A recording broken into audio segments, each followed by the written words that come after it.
Você já parou para pensar que enquanto você assiste esse vídeo, existem 2 vírus circulando pelo planeta que os cientistas consideram espiões silenciosos? E não estou falando de nomes que você conhece, como o influenza comum ou o coronavírus que causou a pandemia. Estou falando de 2 agentes infecciosos que estão basicamente deitados no sofá da evolução, esperando o momento certo para levantar e causar estragos. E o pior, eles já estão entre nós, só que ninguém está prestando atenção direito. Em janeiro deste ano, uma publicação na revista Emerging Infectious Diseases, que, para quem não sabe, é basicamente a bíblia do medo controlado dos epidemiologistas, ligada diretamente ao Centers for Disease Control and Prevention dos Estados Unidos, jogou na mesa um alerta que deveria estar na capa de todos os jornais do mundo. 2 vírus, ambos de origem animal, estão sendo monitorados de perto por pesquisadores que não dormem direito há meses. E a razão é simples. Esses bichinhos microscópicos têm o perfil psicológico perfeito de vilões de filme de terror.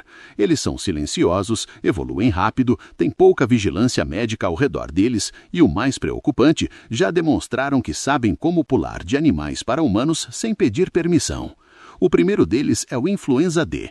Se você acha que conhece todos os tipos de gripe, prepare-se para conhecer o primo distante que ninguém convida para as reuniões de família, mas que resolve aparecer de qualquer jeito.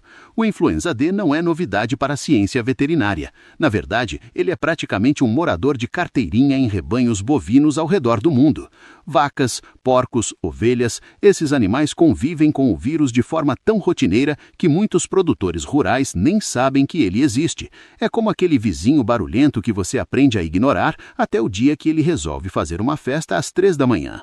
O que torna o influenza D particularmente irritante para os cientistas é sua capacidade de recombinar. Recombinação viral, para simplificar, é como se 2 vírus diferentes se encontrassem em um bar, trocassem material genético e saíssem de lá com características novas, às vezes mais perigosas. O influenza D tem essa habilidade em nível quase artístico.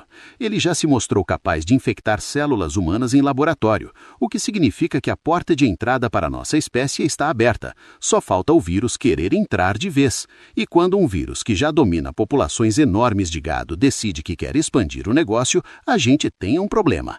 Agora, se o influenza D é o vizinho barulhento, o segundo vírus é o estranho misterioso que acabou de se mudar para o prédio e ninguém sabe de onde veio. O HCO1 2018 é um coronavírus canino recombinante. Sim, você ouviu certo, um coronavírus que veio de cachorro.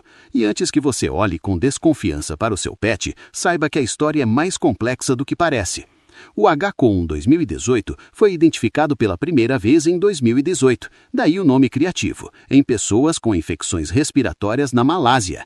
E aqui começa a parte que faz os cientistas suarem frio. Esse vírus não é simplesmente uma versão canina que resolveu dar um pulo nos humanos. Ele é recombinante, o que significa que ele já passou por algumas transformações genéticas antes de bater na nossa porta. É como se o vírus tivesse feito um intercâmbio, aprendido novos idiomas e voltado para casa falando fluentemente humano. O que diferencia o HCO1 2018 de outros coronavírus que conhecemos é justamente essa capacidade de misturar genes. Ele carrega material genético de coronavírus caninos, mas também apresenta traços de outros coronavírus de animais diferentes. É um verdadeiro Frankenstein molecular, e não estamos falando aqui de algo construído em laboratório, mas sim da evolução fazendo o que ela faz de melhor: experimentar sem pedir licença. A combinação desses 2 vírus na lista de observação do Centers for Disease Control dos Estados Unidos não é coincidência. Ambos representam uma categoria de ameaça que os epidemiologistas chamam de vírus de interface, ou seja, agentes que vivem na fronteira entre o mundo animal e o mundo humano. E essa fronteira, para quem não percebeu, está cada vez mais movimentada. Nos últimos 50 anos, a humanidade fez algo realmente impressionante em termos de eficiência destrutiva. Destruímos ecossistemas inteiros, aproximamos nossas cidades de florestas que nunca deveriam ter sido tocadas e criamos uma rede global de transporte que permite que uma pessoa infectada em uma aldeia remota da Indonésia esteja em Nova York em menos de 24 horas. É como se tivéssemos construído uma autoestrada de 5 pistas especialmente para que vírus viajassem de graça. O influenza D e o RUP-N 2018 estão perfeitamente posicionados para aproveitar essa infraestrutura. O primeiro porque já domina populações animais enormes e está sempre a um passo de mutação de se tornar um problema humano sério. O segundo, porque já provou que consegue infectar pessoas, mesmo que ainda não tenha demonstrado capacidade de transmissão sustentada entre humanos. Mas aqui está o detalhe que tira o sono dos cientistas. A maioria das pandemias que conhecemos começou exatamente assim. Um vírus que saltava ocasionalmente de animais para humanos, até que em determinado momento ele aprendeu a se espalhar sozinho. A história do coronavírus que causou a pandemia de 2020 deveria ter servido como um alerta definitivo sobre esses vírus de interface. Durante décadas, pesquisadores alertavam que coronavírus de morcegos representavam uma ameaça iminente. Eles publicavam artigos, faziam congressos, tentavam conseguir financiamento para pesquisas preventivas. A resposta do sistema? Basicamente um encolher de ombros coletivo. Gastamos trilhões de dólares reagindo a uma pandemia que poderia ter sido pelo menos parcialmente prevenida se tivéssemos ouvido os cientistas quando eles ainda estavam falando baixinho, antes do mundo precisar parar. Agora os mesmos cientistas estão falando baixinho de novo, e a mensagem é quase idêntica.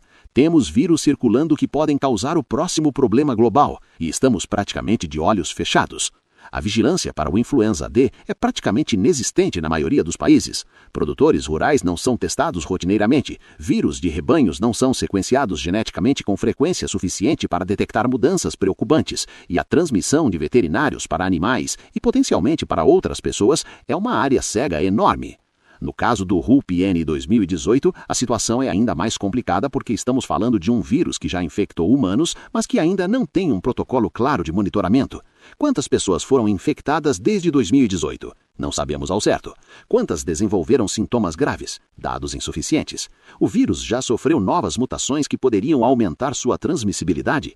Estamos basicamente adivinhando. É como tentar combater um incêndio em um prédio onde todos os alarmes de incêndio foram desligados e as janelas estão pintadas de preto.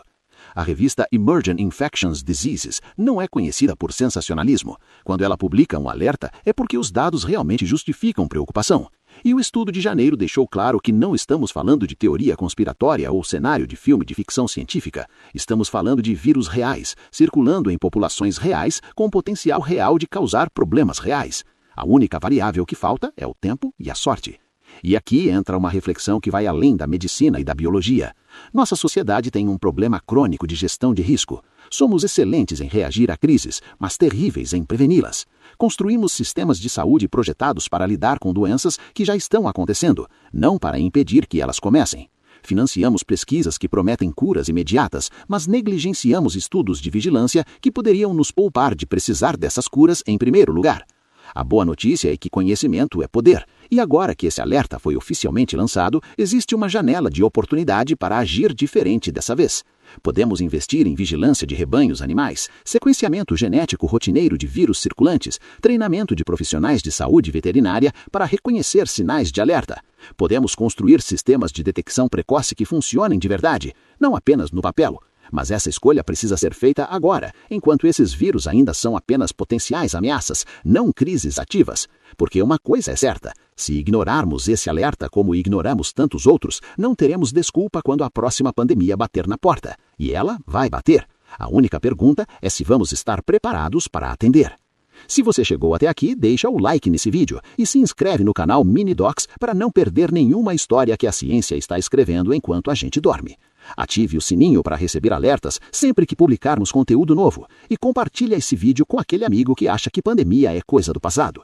Um grande abraço e até a próxima!